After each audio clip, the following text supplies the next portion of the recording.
Hello, everyone, and welcome again to another Teacher Joseph podcast.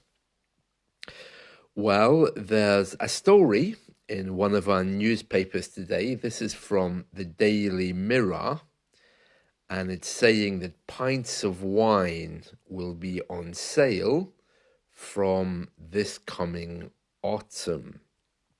Now, you may remember a few months ago, I told you about this, that pint-size glasses and bottles of wine were to be made available in the UK.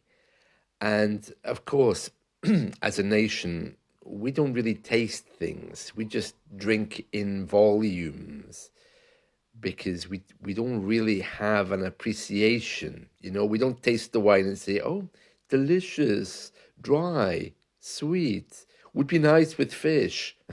No, we just drink to get drunk. So it's no surprise then that we would want wine by the pint rather than appreciating the delicacy and beauty of the drink. So we're going to go through this story and we'll be talking about it as we go. So it says here, pint-sized bottles of wine will hit UK shelves later this year, a government minister has said. Kevin Hollenrake said 7 changes to pre-pack aged wine sizes will take effect from September 19th. He said they will offer greater choice to Britain's thriving wine market. So first of all, when something hits the shelves, that means that the shelves are going to be packed. We often use the word hit if we think it's going to be popular. You can imagine the wine being thrown onto the shelves, stacked up, ready for people to buy when they hit the shelves. Now, he goes on to say they will offer greater choice to Britain's thriving wine market. Well, thriving just means popular or something which is considered to be good. Something which is growing, something which is popular, something which is thriving and being enjoyed. Now, that's in stark contrast to yesterday's news story, which I don't think I shared with you, but there was another story yesterday saying that actually British people aren't drinking so much wine. So it just proves again that you can take figures and twist them any way you want. And of course, that's what a lot of our media do. Or perhaps I should say that's what the media does, saying it in a different way. So that's what the central government have said, that they will offer greater choice to Britain's thriving wine market. Now, I've told you before that Britain is divided up into 4 nations, and each of these 4 nations have their own laws about different things, but alcohol and taxation in general is still controlled mostly by the central government. So they're the ones who are bringing this in. Now, the Scottish government responded. This is a guy called Patrick Grady. He said the central government should admit there is little to no demand for interest in this supposedly glorious Brexit benefits. The Member of Parliament from Glasgow said the reality is a Brexit nightmare of border checks, reduced consumer choice, and of business closures. So the Scottish government clearly aren't happy that these pint-sized bottles of wine and pints of wine in the pubs will be coming soon. I have to say, I don't think they're going to be very popular. I mean, uh, men here uh, tend to have a very traditional view of masculinity, how men should act, especially older men. And I honestly don't think a lot of men will be going into the pub to ask for a pint of wine because they would see that as something feminine. Now, I'm not sure what it's like in your country, but in some of our towns and villages, men wouldn't even go into a pub and ask for a soft drink because they would fear that that would look silly or stupid. So if they're if they're not comfortable even buying soft drinks when they're with their mates, they're not going to be okay buying pints of wine, are they? But I think the industry are saying that this will be very popular with women because they won't keep having to go to the bar buying more wine. They can simply have a pint of wine and sit there and enjoy it. Although, again, here, many women would just be drinking beer in the same way as men do. So the whole thing seems a little bit strange. And this story ends by saying pint-sized bottles of champagne were sold in the UK before Britain joined the European Union, or the Common Market as it was known then, in 1973. But production of pint-sized champagne bottles stopped because they didn't comply with European Union weights and measures rules. I'm not sure what the other changes are. I mean, he's saying that there's 7 changes. The Scottish government, we're moving on now to a more expanded report, which is on Sky News. It's the same story, but with a bit more detail. The Scottish government, the same guy, Mr. Grady, has said that this was nowhere near as definitive as the government press release from December, which was headlined Pints of Wine Stocked on Britain's Shelves for the First Time Ever. So I don't know exactly where they're going with this. They they seem to be promoting this as a Brexit freedom because, of course, now that they're leaving the EU, or I should say, now that we have left the EU, we can again serve pints of things which we weren't allowed to do. So champagne was available as pints, and that was stopped when we joined the European Common Market in 73. So by now offering pints of wine again, we're kind of like saying, wow, we can do this because we're no longer in the EU.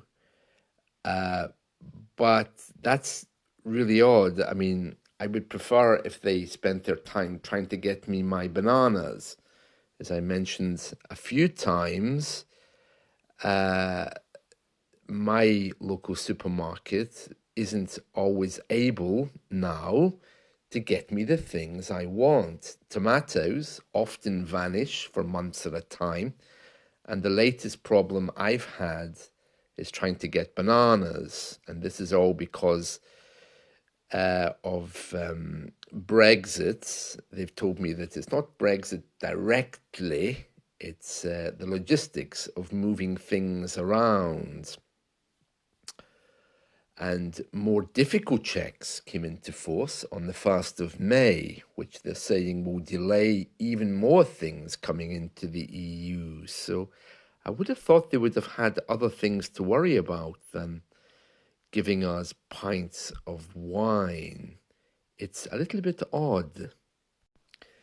Anyway, this man, this MP, Mr. Grady from the Scottish government, he challenged the government to admit that its Brexit dream of people drinking wine in pints was simply a fantasy, highlighting the harsher reality, which is the fact that there's now a Brexit nightmare of border checks and reduced consumer choices. In response, the central government said, and this is Kemi Badenoch, I don't know whether that person is male or female, but whoever they are, they said, I can't imagine why anyone would be complaining about the sale of pints of wine. She added, if Mr. Grady doesn't like it, he doesn't have to buy it. So there's a very clear disregard there for the fact that many people here are dying of alcoholism. Now, of course, alcoholism is a disease which, although has the word alcohol in it, is much more complex than that. But this doesn't help, that's for sure. You think they would be looking at ways of reducing our alcohol intake, especially since they're planning to ban cigarette smoking completely. So Mr. Grady, his response, as I was saying a moment ago, he was saying that this is nothing like what they promised. And Mr. Hollenrake went on to say and defend the industry's performance. He says, our wine industry is thriving. There's now 900 vineyards across Britain. The UK wine industry produced 12.2 million bottles of wine in 2022, and our new post-Brexit powers provide new options, including the ability to change and align existing sizes across still and sparkling pre-packed wine in different quantities, which we know there's demand for. Oh no, that sounds awful, the way they've said that, doesn't it? British wine, ew. Doesn't it just sound awful? I can't imagine. I suppose it would be more like vinegar. There are things that I think Britain does well, but there's also things which Britain really doesn't do well. I mean, if you look at the continent, like the Mediterranean, Europe, they love life. They love time with family. Everything is done around a nice, good social life. But here, things are made and designed about how to get us drunk quickly so that we can relax enough to enjoy life. And because of that, we don't really have this concept of being out for the night, tasting a nice wine, going home sober. Our idea of drinking wine is in front of the TV alone and drinking it till you fall asleep and wake up on the sofa at 3 a.m., freezing cold, having missed the movie, with popcorn on the floor and the cat jumping on you. Oh dear, ooh, I'm really glad that I don't drink, you know. So it's hard for me to imagine what British wine would be like when I know the culture that we actually drink it in. It's really sad. And then, of course, this has also sparked a debate about whether we should give children wine at the dinner table. And as usual, what that's done is opened up another big discussion. And of course, the people in favor of that are saying, wow, look at France. Their children don't become alcoholics. Yes, but their children are probably much more functional than British kids are. Well, for me personally, I didn't really have a love of alcohol anyway. When I was younger, I was always around people who didn't drink. I didn't really involve myself with drinkers. There were many of us who didn't drink, and that was a much better social circle. I was aware, of course, that British people had some kind of problem with this. I think it's because they use it to avoid feeling or to take responsibility for their lives, especially these days. So I was never really interested in alcohol and its culture. Uh, and then I think it became very clear as I got older that there were people around me who were dying of alcoholism, and I watched them suffering and dying really nasty, horrible deaths because of alcohol. And because I was traveling as well, living in countries where alcohol is very social and not a big deal, alcohol has never really been part of my experience. And it's quite sad because alcohol is the lubricant here for being social. So if you don't drink, you aren't really welcome in many social circles. It's so much ingrained into our society that even just not drinking makes you seem very, very odd in the eyes of some people. But, well, that's the way it is. Well, that's it from me. I hope you've enjoyed this. Let's talk again soon. See you. Bye.